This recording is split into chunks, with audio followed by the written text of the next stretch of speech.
ओम श्री शिवाय नमस्तुभ्यम। बंधुजनों, प्रत्येक माह आने वाले प्रदोष व्रत भगवान शिव की कृपा पाने का सबसे बड़ा दिन होता है। शुक्रवार को पढ़ने वाले व्रत को शुक्र प्रदोष व्रत कहते हैं। इस दिन किए जाने वाले प्रदोष व्रत से सुख, समृद्धि और सौभाग्य का वरदान मिलता है। प्रदोष व्रत की पूजा शाम के समय, प्रदोष काल सूर्यास्त से 45 मिनट पहले और सूर्यास्त के 45 मिनट बाद का समय होता है।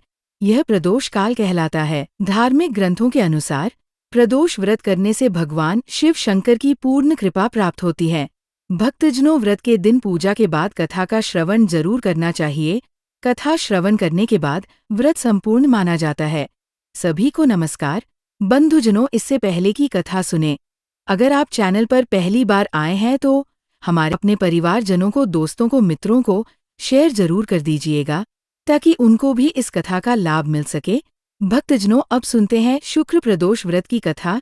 तो सभी प्रेम से मिलकर बोलिए, गणेश जी महाराज की जय, देवों के देव महादेव की जय, माँ पार्वती की जय, सर्व देवी देवताओं की जय। प्राचीन समय में एक नगर में 3 मित्र रहते थे। उनमें से एक राजकुमार, एक ब्राह्मण तथा तीसरा धनिक पुत्र था। राजकुमार और ब्राह्मण कुमार विवाहित थे। धनिक पुत्र का विवाह हो गया था, लेकिन गोना नहीं हुआ था। भक्तगणों, एक दिन तीनों मित्र बैठकर स्त्रियों पर चर्चा कर रहे थे कि ब्राह्मण कुमार ने स्त्रियों की प्रशंसा करते हुए कहा कि नारी के बिना घर भूतों का डेरा होता है। धनिक पुत्र ने जब ये सुना तो तुरंत ही उसने अपनी पत्नी को लाने का निश्चय कर लिया।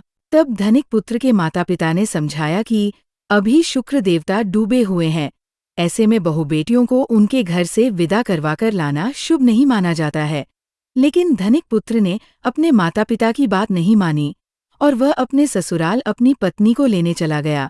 ससुराल में भी उसे बहुत ही मनाने की कोशिश की गई, लेकिन धनिक पुत्र जिद पर अड़ा रहा।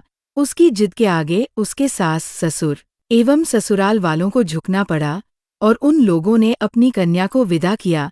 विदाई के बाद पति पत्नी शहर से बाहर निकले ही थे कि बैलगाड़ी का पहिया निकल गया और बैल की टांग टूट गई। दोनों को चोट लगी, लेकिन फिर भी वह चलते रहे। कुछ दूर जाने पर उन्हें डाकू मिले जो उनका धन लूट कर ले गए।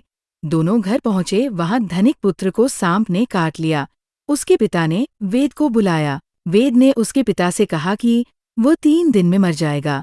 जब ब्राह्मण कुमार को ये खबर मिली तो वो धनिक पुत्र के घर आया और धनिक पुत्र के माता पिता को शुक्र प्रदोष व्रत करने की सलाह दी और कहा कि इसे पत्नी सहित वापस ससुराल भेज दे। धनिक ने ब्राह्मण कुमार की बात मान ली और वह अपनी पत्नी को लेकर अपने ससुराल पहुंच गया, जहां उसकी हालत ठीक होने लगी। बंधुजनों, शुक्र प्रदोष व्रत के माहात्म्य से सभी घोर कष्ट दूर हो गए। इस कथा को सुनने वाले सभी भक्तजन प्रेम से मिलकर बोलिए, शुक्रदेव की जय हो।